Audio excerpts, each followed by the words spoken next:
What is going on, you guys? My name is Rayge and we are back today with another overview and analysis for the mutant nodes now for the Death Scourge. I've done a previous video on the minions and now we are going to break down the majority of the strongest and most powerful mutant teams and which ones to consider for those two nodes that are going to be required for this upcoming Scourge starting at the end of this week. So that said, guys, let's get started. First and foremost, we got additional breakdown details of the non-legendary mutant nodes. So that's nodes 6 and 7 specifically. And you know, it's been circulated and confirmed that these nodes will likely be the hardest of the Scourge because they remain to be the true bottleneck, especially when many of these teams are without their legendary lead that make or break some of these teams. So that's that, guys. This is the screenshot here of the node breakdowns. You can see we're up against quite a few of these minions that are going to get the benefit of the Scourge details, right? You know, Shield Operative, Shield Medic, Merc Lieutenant, Merc Riot Guard. These characters are going to benefit from the Scourges that we're going to utilize for us for when we use minions in nodes 1 and 2. So I can definitely see where the pain point of that would be. For node 6 specifically, we're also going to be dealing with Star-Lord T'Challa in the very beginning, as well as going through a tank like Luke Cage, but also having those minions being in our way with Spider-Man. Following that, the next wave, we got Taskmaster Hulk, and as well as Merc Lieutenant, being the forefront of that. So overall, I mean, I don't think it looks too bad if we have the right chemistry and teams placed. But I think definitely node 7, the node following here, as you can see with the 3 waves, definitely there's going to be some challenge points there because we see that we're up against, a mixture of some of the War Dog characters. We got the full Secret Avengers that we're up against. So Captain America Sam, Sharon Carter, and Maria Hill, if they make it to the end there with Captain Sam still alive. So we're also dealing with Shuri in wave 2. So that's what's definitely going to be problematic, I think, needing a lot of damage. So that's really the big question mark right now. We can see these characters that we're going to be up against, and assuming they are accurate, we're essentially going to need a well-rounded team that has a good enough amount of damage as well as sustain, because we're up against powerful minions and sustaining characters. So keep that in the back of your mind as we analyze this, guys. So first and foremost, we're going to break down every team, what their pros and cons are, as well as other considerations. And then I'll go through my game plan, guys. But there isn't really going to be a surefire, clear, and obvious team here. It's honestly going to be dependent upon some of the characters that and team synergies you've already invested in. But I won't be making points in each of these teams to help you guys ultimately, make that decision here as we get closer and closer to the Scourge start date. So that said, Unlimited X-Men, by far probably going to be the most popular team out of all the player base, and for really a lot of key reasons being required for Apocalypse, the Rogue Saga, and additionally on top of that, they're a very powerful war and relevant Cosmic Crucible team. I believe actually, if not the strongest, the second best Cosmic Crucible team right now, especially with all the mutant buffs. So keep that, guys, in your mind. Pros, they're strong even without Rogue. One of the few teams where even without their legendary, they operate very, very powerfully and they can still get by without her. Gambit especially providing those evasions, and as well as the team being able to have a lot of buffs such as barrier, offense, ensuring that they have a strong output of damage. They also have really notable debuffs such as ability blocking, disruption, defense down, and slowing. So just an all-rounded team, especially with the passive attacks that Gambit can grant and his evasions. Now, the cons with this is that they are a team that's going to be lacking healing and cleanse, and as well, if we think more specifically about Gambit's ultimate, same with Sunfire, they're like one and done attacks where a lot of energy is needed to generate, and once those attacks are utilized, it's really hard to build that back up, especially if you're playing against wave after wave of enemies that are coming at you. So you really do want to utilize their abilities to the utmost, otherwise you may pay the price ultimately. That said, I've also put to the right characters potentially for substitutions being that final mixture and what you can consider. So, Emma Frost, Beast, Rogue, Psylocke, we have Dark Beast, and as well as Nemesis. All very good characters. I haven't really decided who I'm going to take in yet, but I mean, if you had to consider the Unlimited X-Men here, I think Beast, Dark Beast, Emma Frost are great additions because they can really well round this team, as well as add some additional sustain or cleansing if needed, and especially if that's what they're lacking as one of their main cons. Overall, you're not going to be losing anything investing in this team if you go ahead with them, because they are required for Apocalypse, and they are a relevant team in both Alliance War and Cosmic Crucible. Next up, we have the infamous Uncanny X-Men, by far the most OG mutant team that we have on this list here because of the fact that they've been in the game the longest. So what are their key advantages? They have a lot of burst damage, thanks really notably to magic, being able to charge up Storm and Cyclops, and they can burst down a lot of enemies in a very short amount of time. They do, however, have high burst damage attacks, which, again, similar to Gambit and Sunfire, it takes time to build up. Additionally, they have a lot of buffs on the team as well, with defensive capabilities such as taunting, deflex, having offense up, and as well as being able to grant drain, so they will have some HP replenishment in the meantime as well. But again, their one and done attacks are very similar, so once they're utilized, it's going to take up time to charge up again.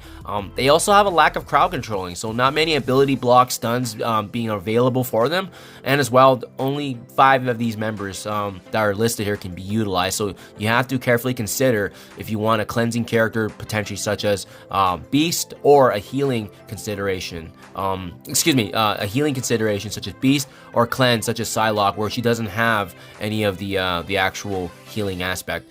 And then as well, they are an Alliance War team that's relevant, so something to keep in mind if you guys are planning to build this team up. And again, they still do pretty decently well even without Phoenix, but Phoenix does provide a lot of aspects and a lot of synergies with these characters, so that's where their team does lose a little bit from Phoenix, but overall they can still function because of that charge mechanic built in, and especially with magic expediting it.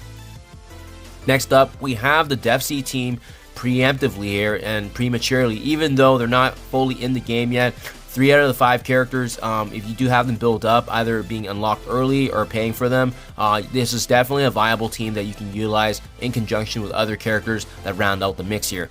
And what they do bring in is a lot of strong healing and sustainability, especially if you have Nemesis unlocked. A lot of his abilities actually only benefit the Death Seed allies, so that's why I didn't put him into the other team synergies to lock him in as a 5th character, because especially I think his basic attack and his special, they only do apply to fellow Death Seed allies, and it's only his ultimate that can benefit any other ally. So just keep that in mind, guys. This team still, regardless of 3 members, has a lot of strong buffs, including defense, being able to cleanse, evasion granting, as well as even having crowd controlling aspects like an ability block. So again, their main con is that there's only 3 members, so you're likely gonna have to theory craft here and add 2 strong element characters. Even 2 standalone characters on the top of my head would be, Shatterstar and Longshot. Having them as the dad bros, they're self-sufficient, and they could well round this team if you already have them naturally built up, including these 3. So just a random idea out there I was thinking, but that's kind of the logic you want to have if you want to add those together as a hybrid synergy team. Other considerations, guys, they are going to be the relevant meta mutant raid team going forward, and they are also required for Apocalypse, the Death Saga, once everything has concluded following the Scourge. So, you're not going to be wasting any investment if you use these characters. They can even be a very strong sacrificial team before you bring in your A team to clean up the nodes. So just keep that in mind, guys. It's nice that we can get access to them, but unfortunately, some of the events, especially Nemesis, might be running during or right after the Scourge. So I think it's not going to be accessible unless you actually pay for this character beforehand. Next up, we have the Astonishing X-Men, basically the OG Doom Raid mutant team, and a couple things to say, guys. I'm going to start off by saying that you can see out of all the other teams I have showcased already, I do have a disclaimer here that this team should not be used, and for one main reason, really. Their biggest con is that by losing Jubilee, they honestly lose more than 70-80% of their effectiveness. That's because they lose out on the blinds, the stuns, any of the turn meter advantages they get with Jubilee, Iceman's revive, Bishop's buffs that he grants to himself and Jubilee, and as well as Kitty Pryde's healing. So with that said, this team is just here for an overview, but I highly would not recommend using this team in any way, shape, or form unless you're just planning to bring them in as a sack team. That way, soaking up damage and bringing in your main A team to actually clean things up. So just keep that in mind, guys.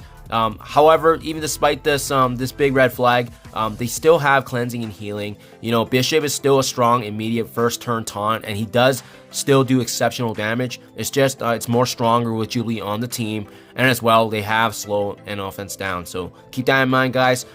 With the Doom Ray meta changing now and shifting to Death Seed, that's why it's a strong consideration that this may not be a team you want to build up specifically for this event.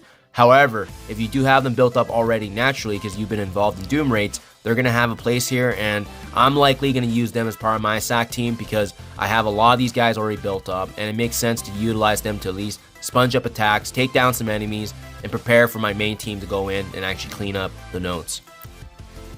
Next up, we also have Marauders, one of the fully intact team synergies here, so we have to give them a shout out. They have strong capabilities in taunting, cleansing, as well as heals and injury granting.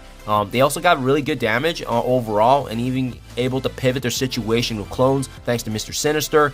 They have the opportunity to blind, strip away positive buffs from the enemy, and as well as ability blocking. What they do lack, however, is burst damage, kind of what we saw with the Uncanny X-Men with Cyclops and Storm. They also have lower stat characters, so it means that with this team specifically, they're a little bit more outdated than the other characters we've seen. However, they're still a relevant Alliance war team, so if you build them up, they can still be used in the end game to some respect. It's just, however, that some of these characters do actually need some reworks, but overall, it is nice to see that there is a full team that we can utilize, not impacted by legendary characters. I just don't know if they're going to be a top tier team. However, they're well rounded enough that they can likely clean up a node or get at least one of the 2 nodes done. Because remember, there's only 2 nodes that we have to deal with, and that does kind of save us at least some of the stress, knowing that there's only 1 or 2, and they can definitely do their part if you have them already built up naturally. Last but not least, guys, everybody else, X Factor, X Force, Weapon X, Brotherhood, I kind of put them together in the end here because these are also teams I just would not recommend unless you are planning to, again, bring them in with Astonishing X-Men as a SAC team, because overall, each and every one of these teams, they just lack healing and sustainability that's needed in Scourges. They're disconnected. For instance, at Weapon X, they're missing a couple of key members, including Lady Deathstrike and Omega Red.